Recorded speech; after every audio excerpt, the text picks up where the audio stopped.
تو میرے عزیز دو ایک باتیں آپ کی خدمت میں عرض کرنی ہے۔ انسان جو ہوتا ہے نا، یہ کسی نہ کسی کے پیچھے چلتا ہے۔ سارے لوگ ہی کانوں کے کچے ہوتے ہیں، بس اتنا فرق ہوتا ہے، کچھ تھوڑے زیادہ کچے ہوتے ہیں، کچھ تھوڑے کم کچے ہوتے ہیں۔ انسان اپنے مزاج کے لحاظ سے تقلید کرنے کا، پیچھے چلنے کا مزاج رکھتا ہے۔ اس کی طبیعت ہوتی ہے، یہ کسی کی بات مانتا ہے، کسی کی سنتا ہے، پیروی مزاج ہوتا ہے۔ کچھ لوگ یہ بات مانتے ہیں کہ میں فلانے کو فالو کرتا ہوں، کچھ مانتے نہیں، لیکن سبھی کسی نہ کسی کے پیچھے۔ حضرت شیخ الاسلام خواجہ قمر الدین سیالوی رحمۃ اللہ علیہ کی خدمت میں ایک شخص نے آ کے کہا کہ آپ امام اعظم کی تقلید نہ کیا کریں، امام صاحب کی بات نہ مانا کریں۔ تو خواجہ صاحب شیخ تو تھے ہی، طریقت اور تصوف میں تو اللہ تعالیٰ نے انہیں دسترس عطا فرمائی تھی، وہ منطقی اور فلسفی بھی بڑے تھے۔ اس شخص نے کہا کہ آپ امام صاحب کی بات نہ مانا کریں۔ تو خواجہ صاحب بڑے دھیمے اور بڑے میٹھے انداز میں ہنس کے فرمانے لگے، تیری یہ بات مان لوں؟ اس نے کہا امام اعظم کی بات نہ مانے، تو فرمانے لگے تیری یہ بات مان لوں؟ وہ بندہ غور سے دیکھنے لگ گیا، آپ فرمانے لگے خدا کے بندے، اگر تیرے جیسے بیوقوف کی بات مانی جا سکتی ہے تو امام اعظم تو صحابہ کے شاگرد ہیں۔ ہمارا مزاج ہے کسی کے پیچھے چلتے ہیں۔ ہمیں ہمارے رب نے ہمارے اوپر رحمت کر دی، آسانی کر دی، کہا تمہیں رستہ آسان بتا دیتے ہیں۔ لَقَدْ كَانَ لَكُمْ فِي رَسُولِ اللَّهِ أُسْوَةٌ حَسَنَةٌ، تمہارے لیے نبی پاک کی زندگی میں بہترین نمونہ ہے، بہترین۔ آپ پڑھیں لوگوں کو، آپ کسی شخص کو پڑھیں گے، پھر اس پر جو تنقید ہو رہی ہوگی وہ تنقید برائے تنقید ہو یا تنقید برائے تعمیر ہو، آپ جب اس تنقید کو پڑھیں گے تو کہیں نہ کہیں آپ کو لگے گا کہ اس بندے میں قباحت بھی ہے، اللہ والوں کو چھوڑ کے۔ لیکن رسول پاک صلی اللہ علیہ وسلم کی ذات ایسی ہے کہ آپ حضور کو جس جہت سے بھی پڑھیں گے، جس انداز میں بھی پڑھیں گے، آپ کا کلیجہ ٹھنڈا ہوگا، دل کو اطمینان ہوگا، ذہن مطمئن ہوگا، اور اللہ تعالیٰ سینے کو فراخی عطا فرمائے گا۔ ہمارا چونکہ زیادہ تر مزاج جذبات میں رہنے کا ہے، طبیعت اس طرح کی ہے، ہم کچھ چیزوں کو باریک بینی سے سوچتے نہیں، گہرائی میں نہیں اترتے۔ رسول پاک صلی اللہ علیہ وسلم کو اللہ نے بڑی شانیں عطا فرمائی، حضور کو اللہ نے بڑی عظمتیں عطا فرمائی، بڑی۔ اللہ کے رسول صلی اللہ تعالیٰ علیہ وسلم امام الانبیاء ہیں۔ دیکھیں نا، کوئی آدمی کسی جماعت کی ایک چھوٹی سی تحصیل کا صدر ہوتا ہے تو وہ کارڈ بنوا لیتا ہے، اور اس پہ اس نے کئی جگہوں پہ لکھوایا ہوتا ہے کہ میں صدر ہوتا ہوں، یہ میں دنیا میں۔ تو لوگ اپنا کارڈ دے کے نا تو فوراً پہ میرا بھی مانگتے ہیں، تو میں کہتا ہوں میں نے تو کبھی بنوایا ہی نہیں، ضرورت ہی نہیں پڑی، کبھی بنوایا ہی نہیں، کارڈ کی کیا ضرورت ہے؟ اگر خوشبو ہو تو وہ آ جاتی ہے، اسے بتانا تھوڑی پڑتا ہے کہ میں خوشبو ہوں۔ تو ہوتا یہ ہے کہ چھوٹی سی تحصیل کا ایک شخص اور کسی جگہ اسے کوئی نمائندگی ہے تو وہ بات کرتا ہے، ہم تقریریں کر دیتے ہیں، آپ لوگ سن لیتے ہیں، ذرا غور تو کریں کیا کہہ رہا ہوں۔ کائنات میں سب سے بہترین انسان نبی اور رسول ہوتے ہیں، اور اللہ نے اپنے محبوب پاک کو نبیوں کا امام بنایا ہے۔ اس فضیلت کو سمجھیں۔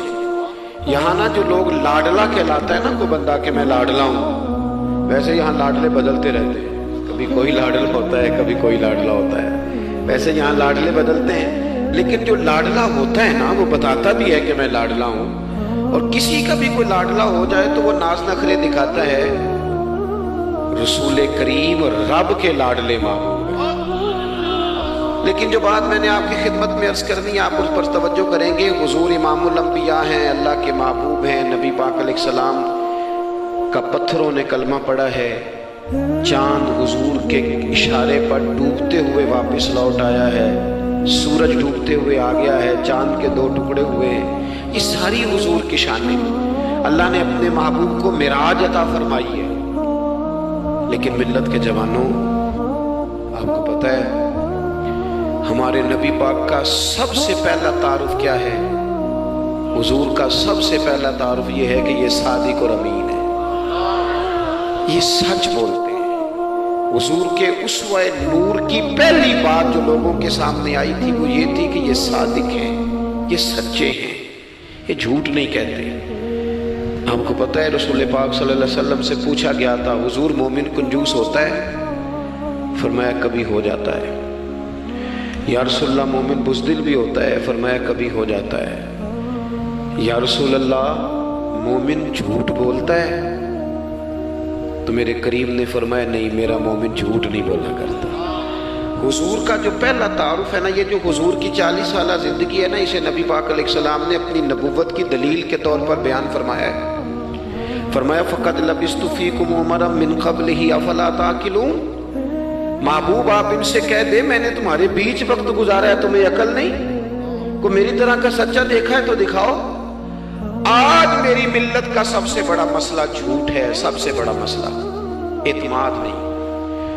بیوی اپنے شوہر سے کہتی ہے کہ تو تھوڑے پیسے دے لیا کر، تھوڑے ایک جوڑے پہ میں گزارا کر لوں گی، میرے ساتھ سچ تو بول۔ تو لاہور جاتا ہے تو لاہور کا بتا کے جا۔ ماں کہتی ہے پتر سے کہ پتر تھوڑی باتیں بتایا کر پر سچی بتایا کر۔ قوم کا اعتماد اٹھ گیا سیاستدانوں سے، تم نے لمبے چوڑے وعدے کیے، تم نے بڑی باتیں سنائی۔ تم دیکھیں نا، آپ کی توجہ اگر ہو تو میں ایک حوالہ اس طرح کا بھی عرض کروں آپ کی خدمت۔ سبز باغ دکھا کے لوگوں کو کبھی پریشان نہیں کرنا چاہیے، کبھی بھی۔ یہ ہمارے پیر بھلا کیا کرتے ہیں بیچارے، ایک کرامت اللہ خیر کرے کبھی کوئی ایک بن جاتی ہے نا تو پھر وہ کمپنی کی مشہوری کا ذریعہ بنتی ہے۔ وہ کہتے ہیں اس کرامت کو بھی فیس بک پہ ڈالو۔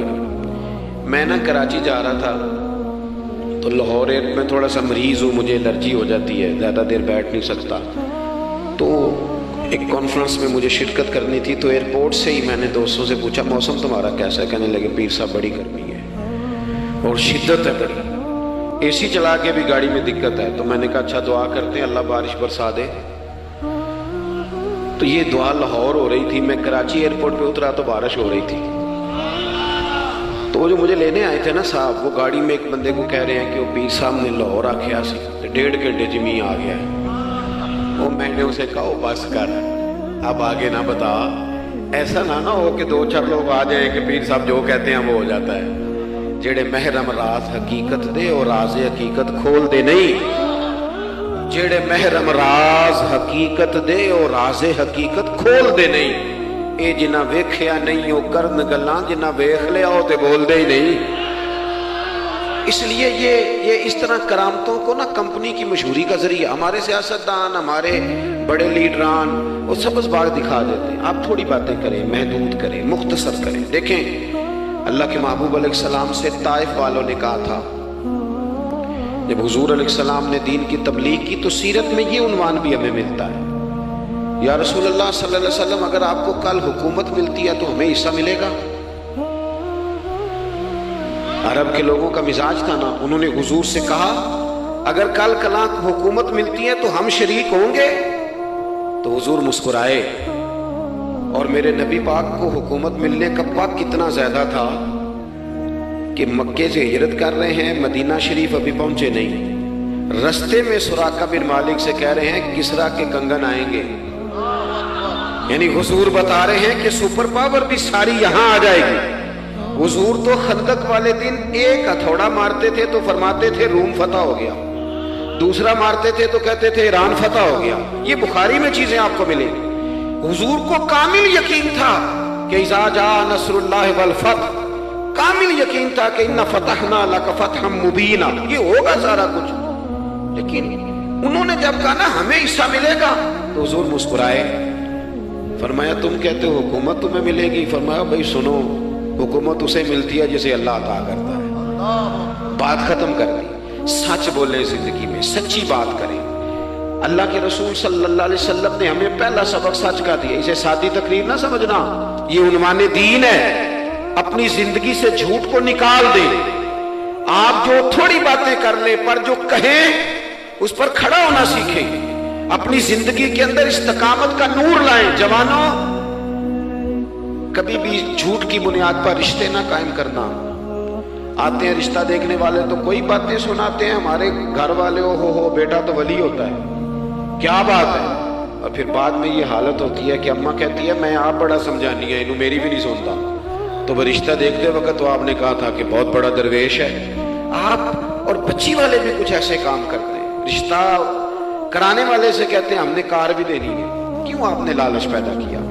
کیوں پہلے آپ نے خرابیاں کی؟ اپنی زندگی میں سچ بولیں, سچی بات کریں.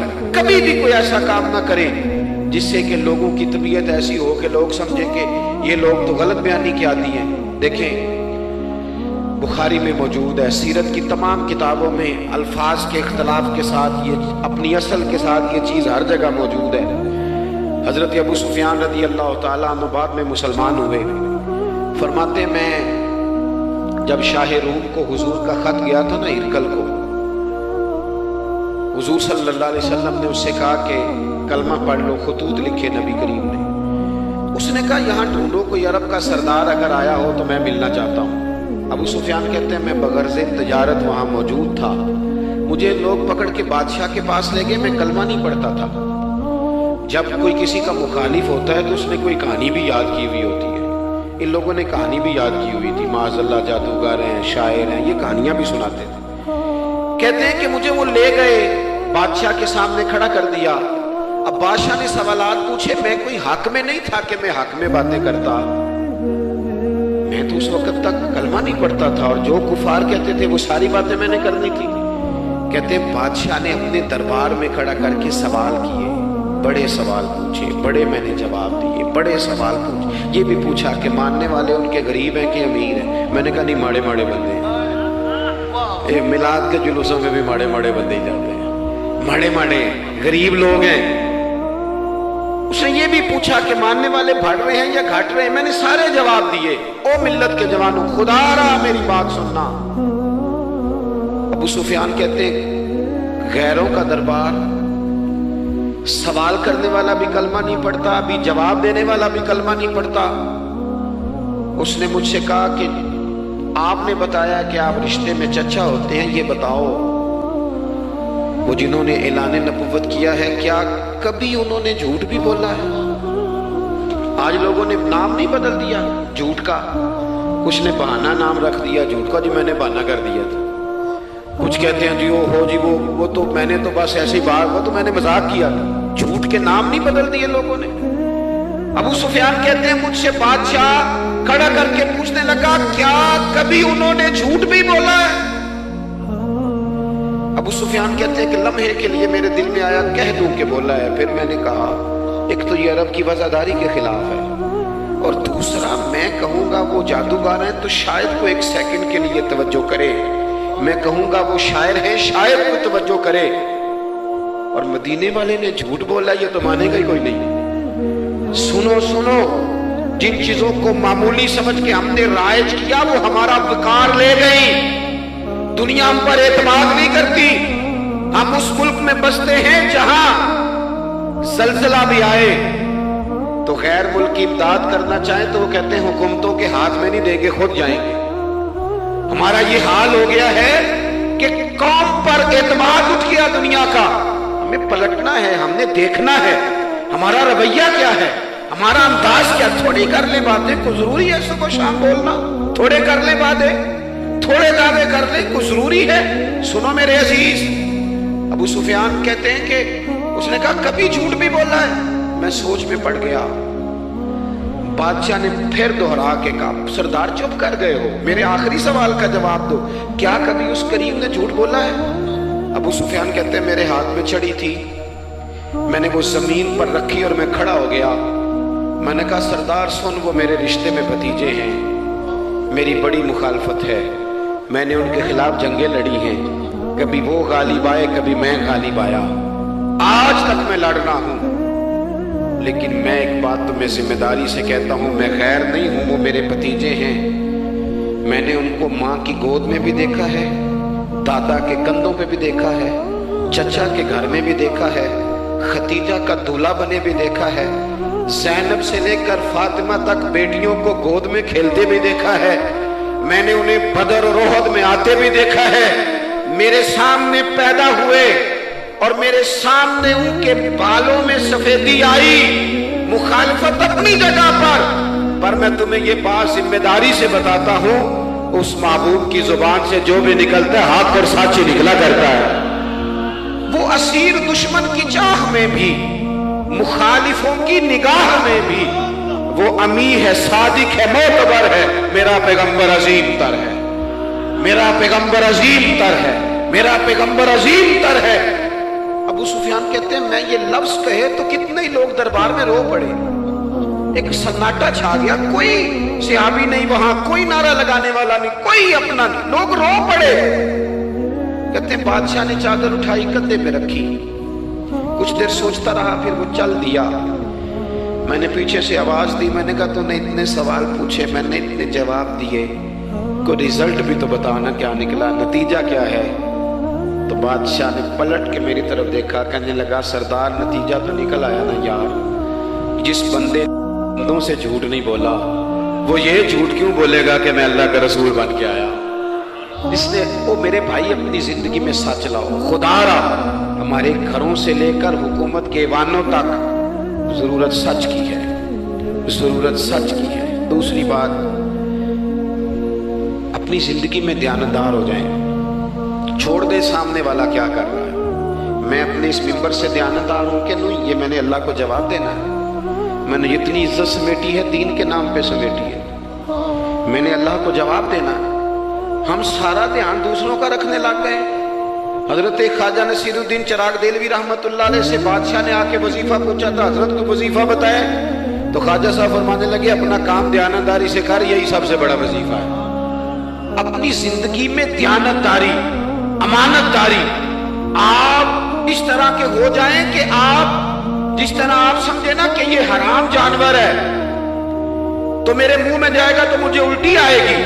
آپ کبھی دیکھیں نا کہ حرام گوشت کوئی آپ کو بتا دے، آپ دو لقمے آپ نے کھا بھی لیے، لطف آیا، تو کسی نے کان میں کہا یہ تو ذبح ہی نہیں ہوا تھا، بیمار تھا، تو الٹی آ جاتی ہے کہ نہیں؟ بولو، کہہ آ جاتی ہے؟ انسان کا ذہن قبول کرتا ہے حرام کھانے کو؟ 2 کلو گوشت پہ الٹی آتی ہے تو 2 کروڑ روپے پہ کیوں نہیں آتی؟ ہمارے ایک دوست ہیں یونیورسٹی کے لیکچرار ہیں، مجھے ایک دفعہ فرمانے لگے پیر صاحب عجیب بات ہے، ایک بندے کو نا کہیں جوتا پڑا مل گیا، بڑا قیمتی تھا پر ایک پیر تھا جوتے کا۔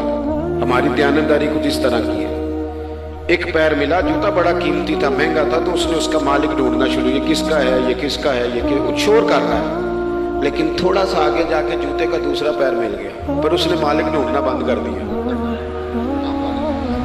اس کو اب اس کا دوسرا پاؤں مل گیا تو اب اس نے، یعنی کئی دیانتدار بڑے دیانتدار ہیں لیکن دوسروں کے معاملے میں، اپنے معاملے میں نہیں، اپنی زندگی میں انصاف کریں۔ میں مسجد میں جمعہ پڑھاتا ہوں، میں نے ایک دن اپنے ایک مدرسے کے طالب علم سے پوچھا، بیٹا جمعرات کو میں نے پوچھا، میں نے کہا صبح جمعے میں تقریر کیا کرنی ہے؟ کہتے میں جو فیصلہ نہیں کیتا۔ میں کہا تو بڑا مولوی ہے نا، میں چھوٹا، میں تو جمعہ پڑھا کے شام میں فیصلہ کر لینا بھی اگلے جمعے کی بیان کرنا۔ کیوں؟ میں چاہتا ہوں میں ممبر سے دیانتدار رہوں، میں ایک ہفتہ تیاری کروں، میں نے قوم کو اللہ رسول کا دین بتانا ہے۔ میرا یہ مقصد تو نہیں ہے کہ 1 گھنٹہ مجھے ملے تو میں نے کسی طریقے سے اسے پار کرنا۔ آپ اپنے کام کے ساتھ ہمیشہ دیانت کا مظاہرہ کریں۔ اگر آپ دیانتدار ہو جائیں، حضرت سعید بن عامر رضی اللہ تعالیٰ عنہ کو حضرت عمر نے کہا میں آپ کو ایک صوبے کا گورنر بنانا چاہتا ہوں، رو پڑے، فرمانے لگے اس قابل نہیں ہوں۔ آپ کہیں، مجھے بھی آپ کہہ دیں کہ فلانا عہدہ ملتا ہے تو تیار ہے ساری دنیا، کون انکاری ہے اس کام سے، سب تیار بیٹھے، لیکن روتے تھے لوگ کا جناب میں کہاں کر سکتا ہوں۔ حضرت عمر نے لگا دیا حمص کا گورنر۔ کچھ مہینوں کے بعد حضرت عمر تشریف لے گئے، جا کے پوچھا کہ کیسا ہے، تو پہلے تو ایک لسٹ منگوائی حضرت عمر نے، کچھ مال آیا ہے تو مختلف صوبوں میں بانٹنا ہے، غریبوں کی لسٹ لاؤ۔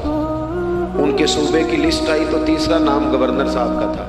وہ کہا تمہارا گورنر مسکینوں غریبوں میں؟ کہنے لگے حضرت صاحب جو لسٹ بنانے والے تھے وہ کہنے لگے اب ان کے وجود پر جو کپڑے ہیں جگہ کوئی نہیں بچی، پیبند کہاں لگانے ہیں۔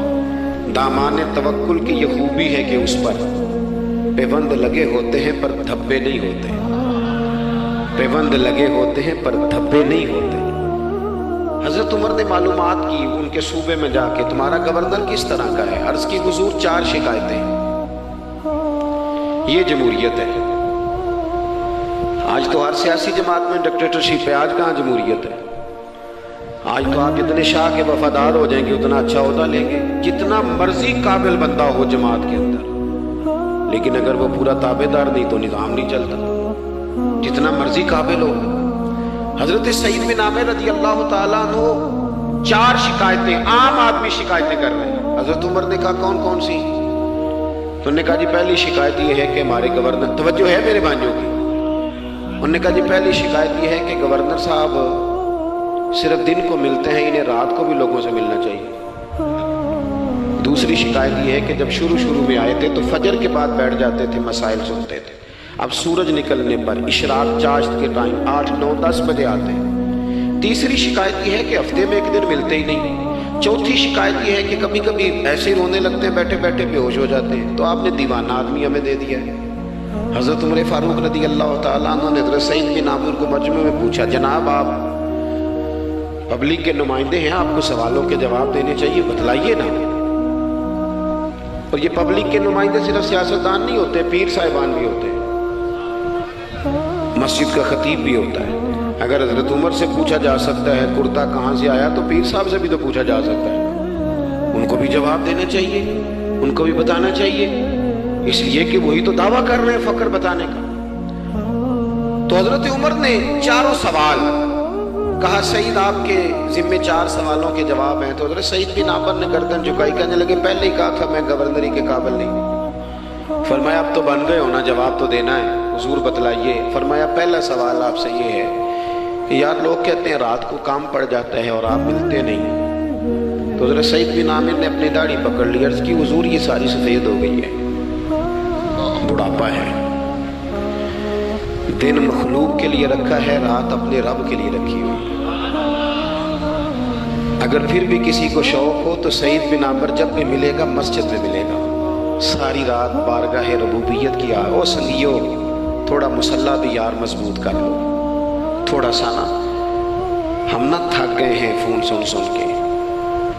بہت سارے لوگ ایسے ہیں جن کے وجود نہیں اتنی تھکے جتنے دماغ تھک گئے، کمنٹس پڑھ کے، کمنٹس دے کے، رائے دے کے بڑے بڑے باصلاحیت لوگوں کے حافظے کمزور ہو گئے ہیں۔ خدا را اپنی صلاحیتوں کو زنگ لگا لو گے۔ یہ تو جتنے لوگ ہیں میڈیا چلانے والے، ان کو تو میڈیا چلانا ہے، اور اب تو پتہ نہیں کتنے چینل اور کتنے لوگ اور سوشل میڈیا پہ کتنے، اور ادھر کتنے تو ادھر کتنے۔ خدا را کچھ وقت اگر مسلح پہ ملے تو آپ یقین کریں روح تازہ ہو جاتی ہے۔ لمبی لمبی دعائیں مانگیں، اپنے رب کو اپنے دکھ سنائیں، رسول پاک کی بارگاہ میں یہ نذرانے پیش کریں، آپ محسوس کریں گے وجود طاقتور ہوگا۔ حضرت سعید بن عامر کہنے لگے رات مسلح پہ گزارتا ہوں۔ دوسرا سوال آپ سے یہ کرنا تھا کہ یہ لوگ کہتے ہیں کہ آپ پہلے فجر میں آ جاتے تھے، اب اشراق چاشت کے بعد 9 10 بجے نکلتے ہیں۔ تو حضرت سعید بن عامر نے گردن جھکائی، کہا یہ میرا راز تھا، میری پرائیویٹ بات تھی۔ کہا جناب اب تو لوگوں کا سوال ہے۔ تو آپ فرمانے لگے میرے گھر میں خادم کوئی نہیں، غریب آدمی، بیوی بیمار ہو گئی ہے، 35 سال اس وفادار عورت نے میری ڈیوٹی کی ہے، بیماری میں چھوڑ دوں تو وفاداری تو نہیں نا۔ سویرے اٹھتا ہوں، گھر کا کام کرتا ہوں، پھر بیوی کے لیے ناشتہ بناتا ہوں، اسے کھانا کھلاتا ہوں، تیاری کرتے آتے دیر ہو جاتی ہے۔ دوسرے سوال پر لوگ رو پڑے۔ کہا تیسرا اعتراض آپ پہ یہ ہے کہ ہفتے میں ایک دن ملتے نہیں۔ تو حضرت سعید بن عامر کہنے لگے میں نے کہا تھا میرا پردہ نہ کھولا جائے، میں بڑا راضی ہوں رب کی عطاؤں پہ، میں کیوں کسی کے سامنے اپنا دکھ بیان کروں۔ گردن کو جھکا دیتا ہے خیرات کا پتھر، جہاں میں مانگنے والوں کے سر کبھی اونچے نہیں ہوتے، اور غیرت ہے بڑی چیز جہانے تگ و دو میں، پہناتی ہے یہ فقر کو تاج سردارا۔ آپ موقع دیں جی، بڑی مہربانی، چھوڑ دیں جی، تھوڑی 1 منٹ صرف جی ہمیں دیں، بولے نہیں پیار سے جی، ناراض نہیں ہونا، آپ ہمیں موقع دیں۔ پر بات بھی اب تقریباً قریب ہونے کے قریب آئی۔ کہا حضرت سیدنا سعید بن عامر رضی اللہ تعالیٰ عنہ نے فرمانے لگے میں نے کہا تھا یہ میرا پردہ ہے، یہ نہ سنایا کریں آپ دکھ لوگوں کو۔ یہ غریب کہتے ہیں میں کسی امیر کے ساتھ لگ جاؤں گا تو کچھ بھی نہیں بنتا، چھوڑ دیں آپ، دکھڑے رب رسول کو سناؤ، خیرات بھی ملے گی اور عزت بھی ملے گی۔ وہ دیں گے اور کسی کو بتائیں گے بھی نہیں۔ حضرت سعید بن عامر رضی اللہ تعالیٰ عنہ سے تیسرا سوال ہوا، کہا جناب آپ ہفتے میں ایک دن ملتے نہیں، تو فرمانے لگے میرا راز تھا پر بتا دیتا ہوں، جوڑا ایک ہی ہے میرے پاس، ہفتے میں ایک دن دھو لیتا ہوں، پھر بیوی کے کپڑے پہن کے سارا دن بیٹھا رہتا ہوں، اگر دوسرا جوڑا ہو تو یہ کام نہ کروں۔ حضرت عمر رو پڑے، کہا جلدی سے چوتھے سوال کا جواب بھی دے، کبھی کبھی روتے ہو تو بے ہوش ہو جاتے ہو۔ پھر رو پڑے، عرض کرنے لگے حضور 40 سال کی عمر میں کلمہ پڑھا، میرے سامنے حضرت خبیب کو پھانسی دی گئی مکے میں، جب وہ اپنی پچھلی غلطیاں یاد آتی ہیں تو پھر رو پڑتا ہوں، یاد ماضی عذاب ہے یا رب، میں تکلیف میں آ جاتا ہوں، سوچتا ہوں اگر اللہ نے سوال کیا تو کیسے جواب دوں گا، اس لیے برداشت نہیں ہوتا تو رو پڑتا ہوں۔ چاروں سوالوں کے جواب دیے تو حضرت سعید بن عامر کہنے لگے اب آپ نے مجھ سے سوالوں کے جواب تو لے لیے، اب میری سزا کا بھی تو اعلان کرے نا، بتائیں نا۔